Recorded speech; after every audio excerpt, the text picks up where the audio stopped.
Welcome into Pressbox Live. I'm Stan the Fan Charles of Pressbox and PressBoxOnline.com. And with me on Monday nights, as always, the old left-hander, Ross Grimsley. Ross, how you feeling, buddy? Doing great, buddy. How you doing? All right. I'm Wonderful. excited to dig in with our guest and talk a little bit about the winter baseball meetings. He's back. Very interesting winter baseball meetings. We'll discuss it with Rich Dubroff of BaltimoreBaseball.com in just a moment. First, I got to tell you about a place that's always interesting, 365 days a year, and that's the Costas Inn. The Costas Inn, everybody knows, is the place to get your steamed crabs, your crab cakes, your crab soup.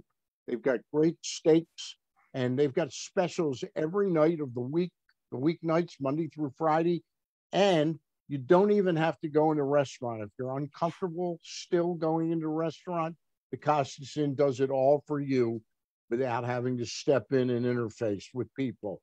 You can order online, CostasInn.com. You can pay for it online, and then when you pick it up, you don't even have to get out of your car. And every single item you order is packed immaculately. No spills, no muss, no fuzz. Everything is packed perfectly. The Costas Inn, my favorite place in town. It will be yours as well. Located 4100 North Point Boulevard. Phone number 410-477-1975, thecostasinn.com. And as promised, with us back from San Diego, California, is Rich Dubroff. Rich, back in the mid-'80s, when I was pretty young in this business, I went out to winter baseball meetings in San Diego, and we were at a different hotel. It wasn't a fancy place at all. We were out at the pool area during the day a lot outside. There was snow. Was it that cold out there this trip? It wasn't that cold, but it was one morning when I woke up, when I looked at my phone, and it was actually colder in San Diego than it was in Baltimore. But the weather was okay. Rained a little bit the first day I was there, but other than that, it was nice and sunny. Not that I saw much of the sun after 9 a.m. Right. Now, the baseball winter meetings, it wasn't percolating very hot for the Orioles, but you were there for a very interesting meeting. I mean, there was a lot of money being spent, thrown around, Rich. Right, you are, Stan. You know, this is the first year of the new collective bargaining agreement. And generally, the first years of the CBAs, there is a lot of money spent. And I think that the quality of the top free agents was very, very high. The shortstops, Turner and Bogarts that have already signed. They're excellent players. Justin Verlander and Jacob deGrom, just brilliant pitchers. So I mean, there was at the top of the market really, really good, good values, because these are excellent players, and it did, percolate. It has percolated down to the second and sometimes the third tier players already.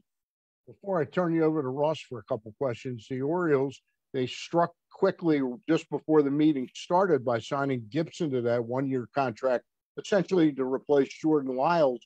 Were you more optimistic? And I read your piece the Friday before the meetings, and I complimented on you.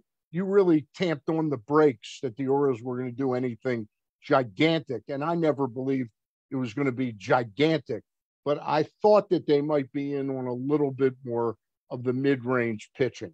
Did it surprise you we haven't done anything? Well, yes, but no, when I look at the prices. Yeah. Here's Chris Bassett going $21 million a year for 3 years. Taijuan Walker, $18 million a year for 4 years.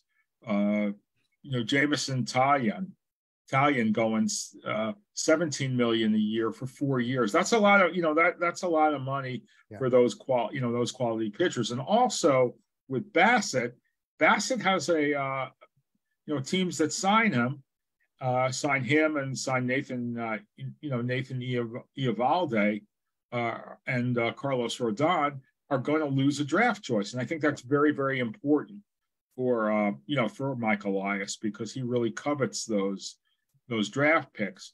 And he did say, he said it was part of the calculation in looking at whether to sign a player. But I think that that's an important calculation for the Orioles.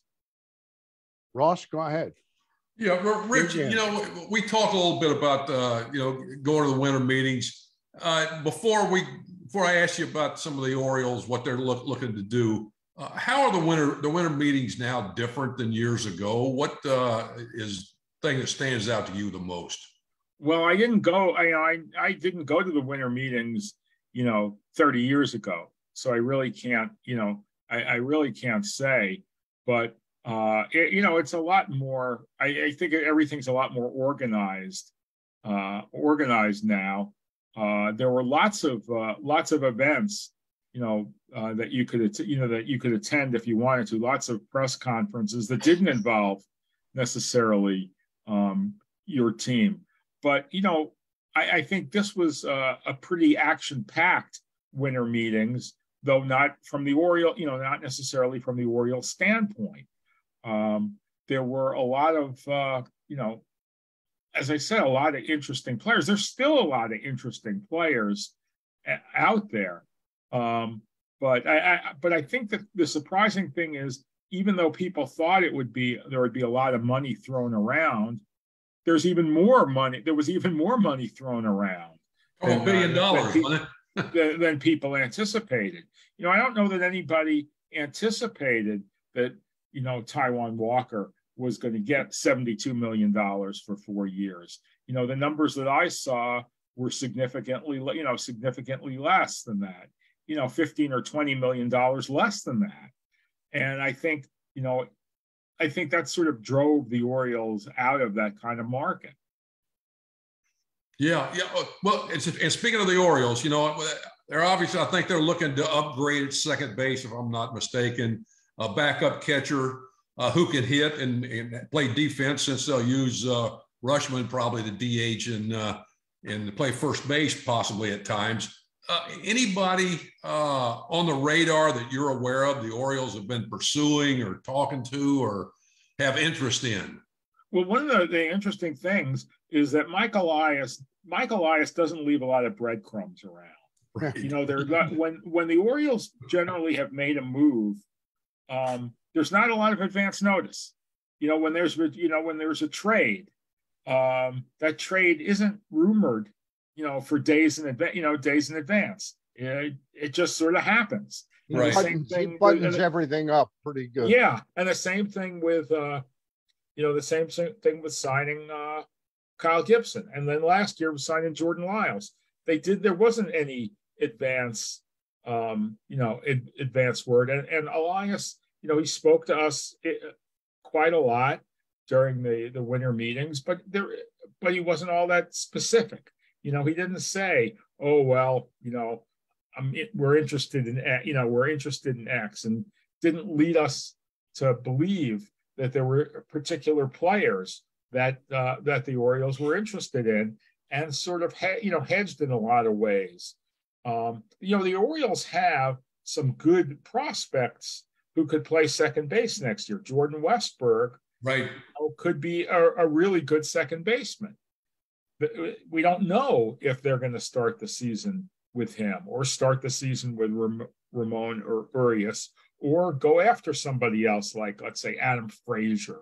That's a name that's been tossed around, but there's no reason to think right now that the Orioles have interest in him. But there are players like that available, and I think that having another guy who could who can hit from the left side would be a good thing. And I don't know that Luan Diaz is going to be the backup first baseman for Rutschman, and they'd like another left-handed hitter that could pop. But on the other hand, you look at Rutschman and Gunnar Henderson; those are two really good young players. Is Henderson somebody that will play second base possibly? Sorry? Is Gunnarsson a person that? No, that I mean, I think Brandon Hyde in his session was pretty clear on that. He felt that it was a bit unfair to Gunnar to try him at second because he was just new that he was just new there. He'd only played a few games in the minor leagues there, and they he did great at third. He did great at third base. They have him at third base. They have Mateo at shortstop.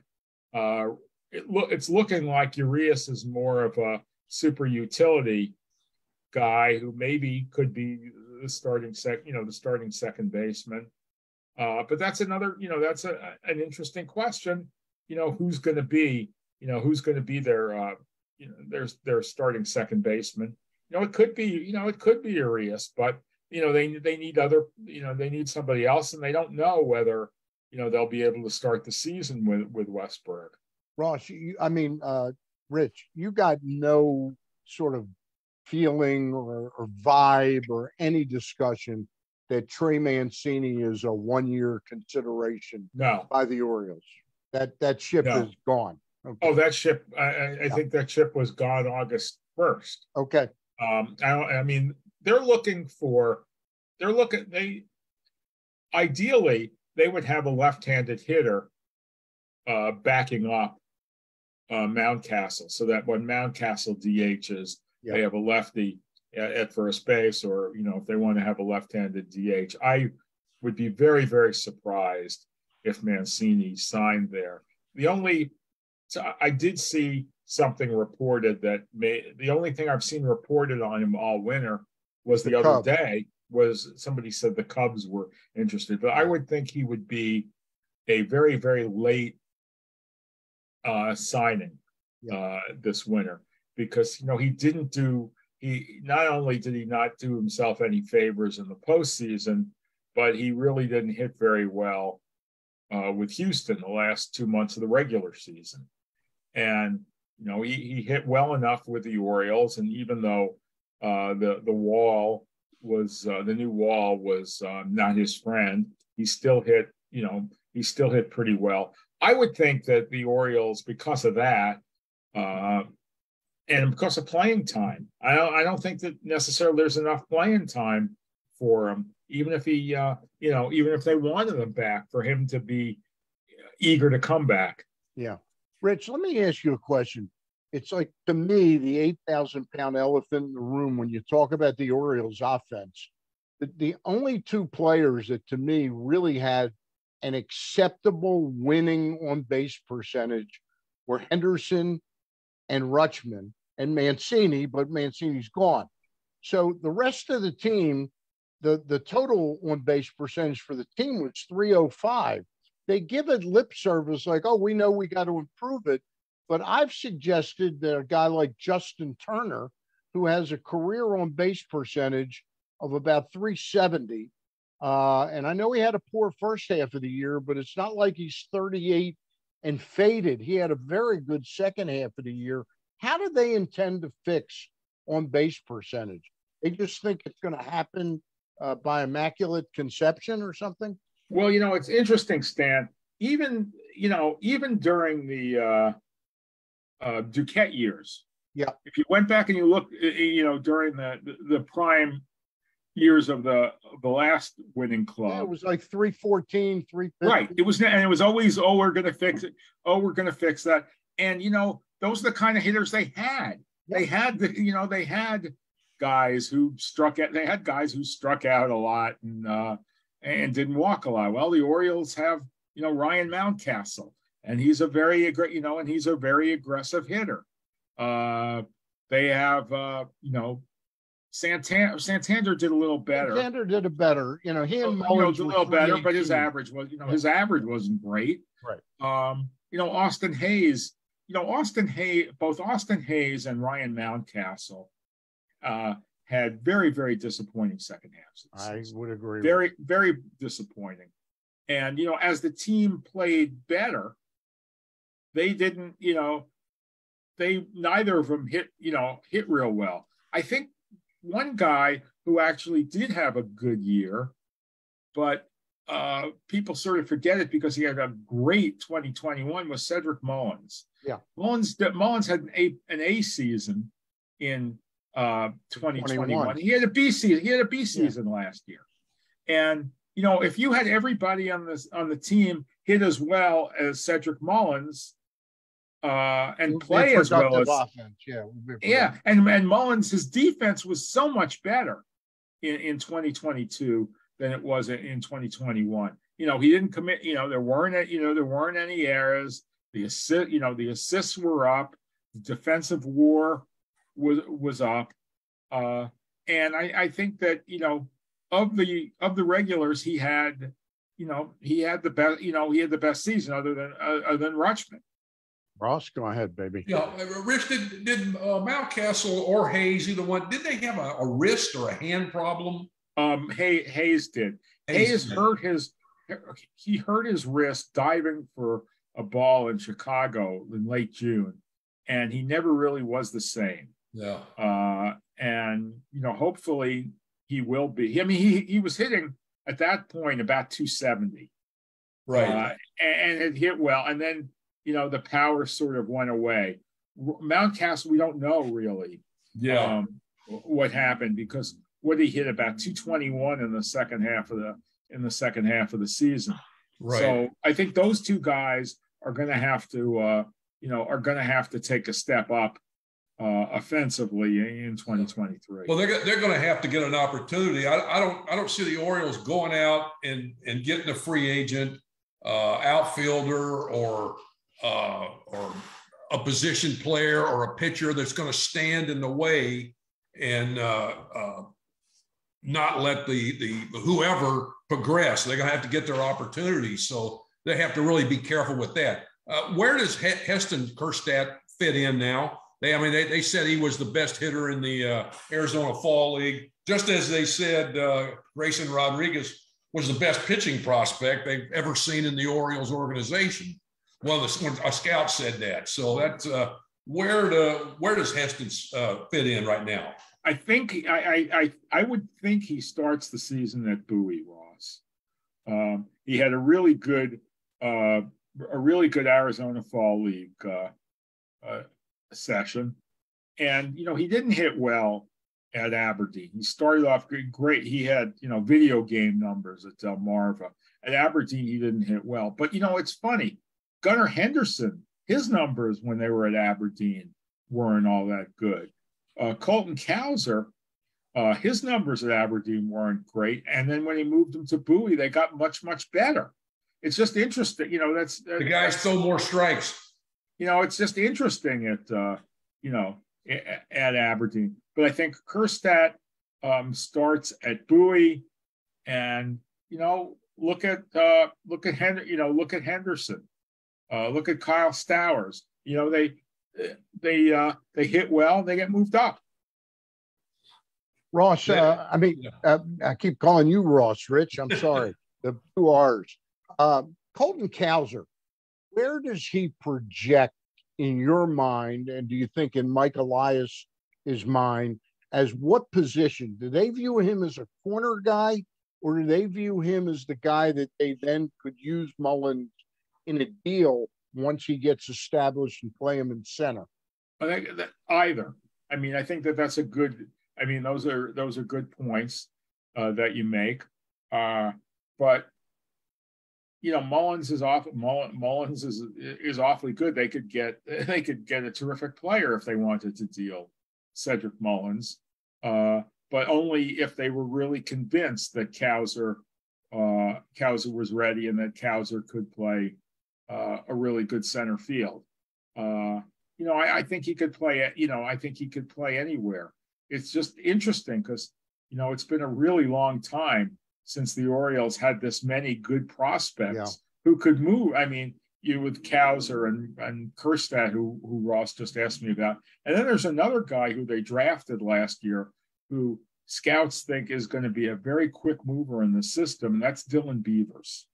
You know, he was second round pick last year, and you know, he could be like Kyle Stowers and move very, very quickly through the organization. And if these guys are better than what they have, they'll go and they'll go and move them for better players. And for all these years we talked about guys who were sort of placeholders, who were as Buck Showalter used to say, the last guy standing.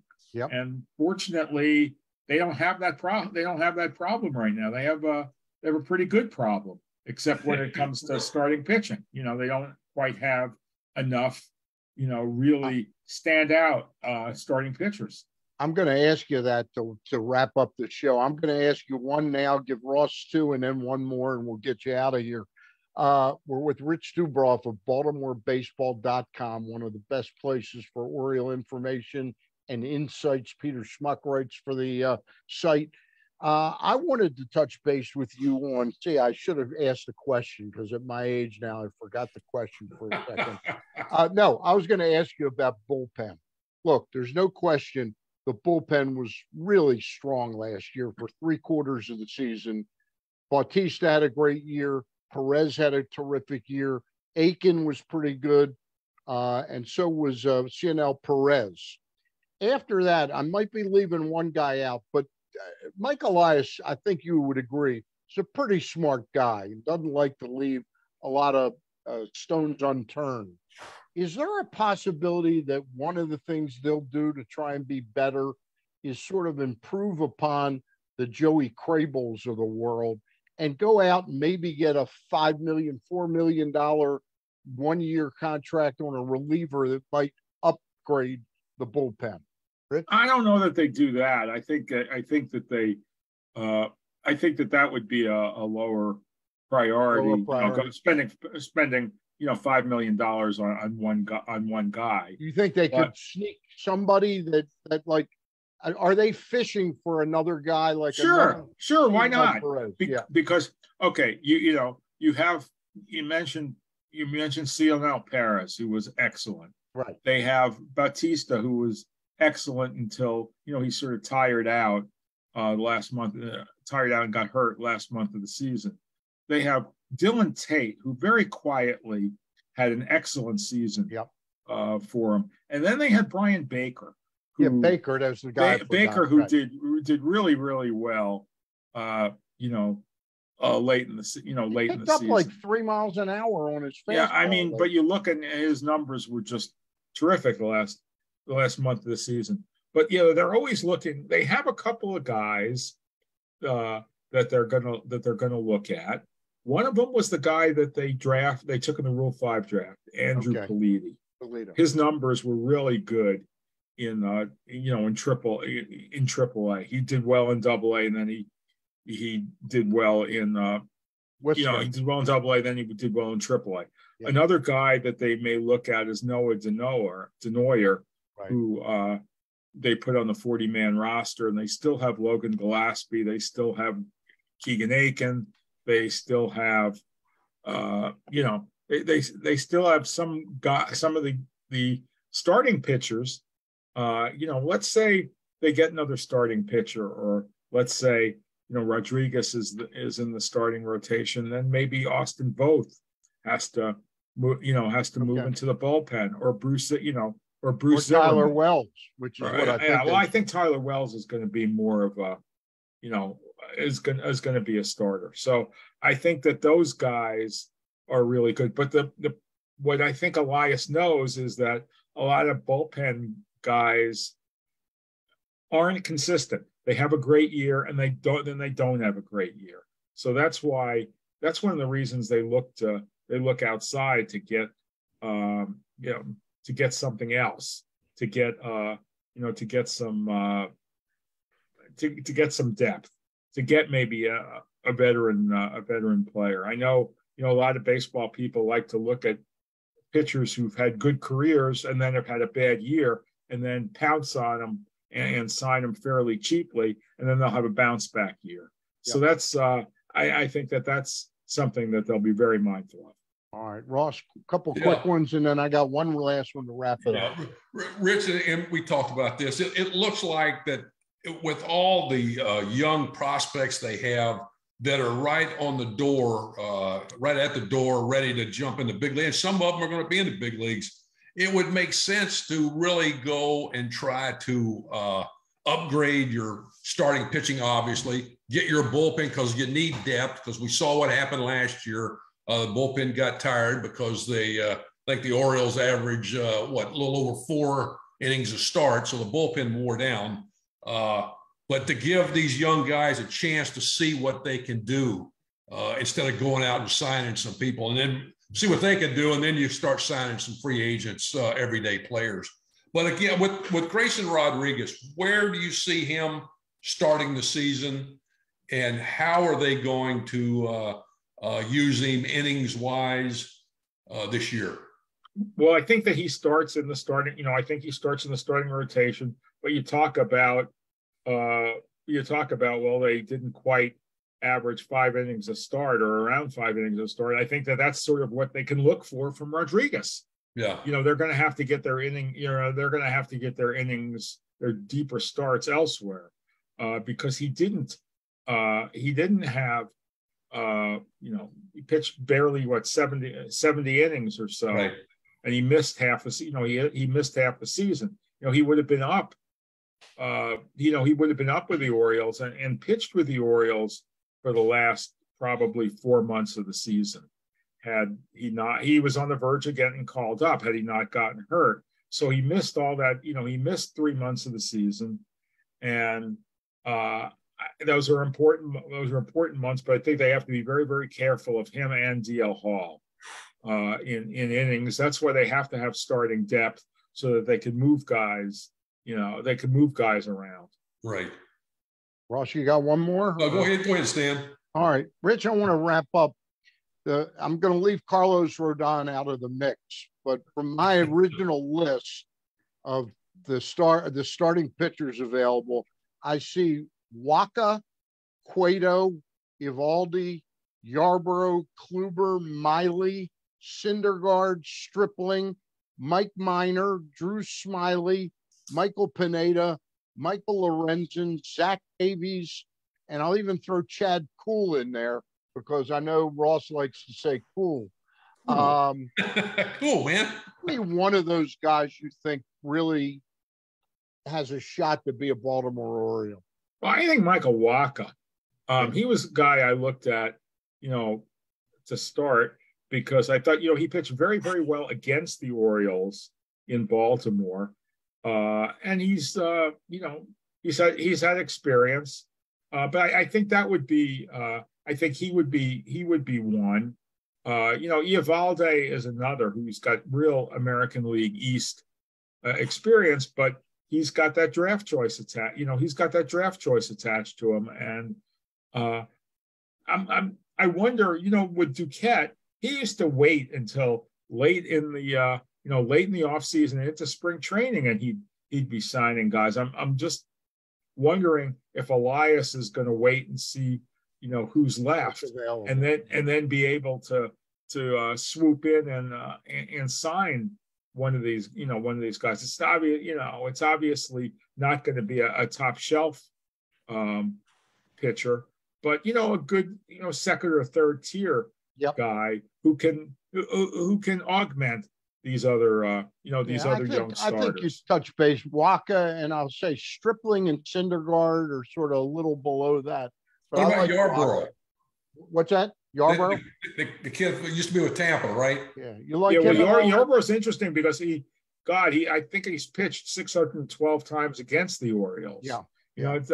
And I know he's often had success, but I'm willing to accept any suggestions that anybody has. I think that they're they all could be some interesting interesting auditions to the Orioles. I'd like you to write a column tomorrow about why they should get Justin Turner, because that's my guy. All right. Hey. Well, they had Justin Turner, but it was 2010. I know. Yeah. All right. Rich Dubroff, again, it's BaltimoreBaseball.com. I've known Rich. I admire his work. He worked for us for a brief time, but he's doing a great job with his own site, BaltimoreBaseball.com. Rich, really appreciate the time. And let's get out the coffee before you go to spring training. All right. Well, thank you, Stan, and thank you, Ross. Thank you, Rich. Thank you, buddy. I'll see you in Florida in a couple of months. Gotcha. All right, there you go. Maybe Luke can take us out to take us all out to. That's right. Maybe Luke Jackson can pick up the check and take us all out to lunch one day. All right. Want to remind you, we've been brought to you by the Costas Inn.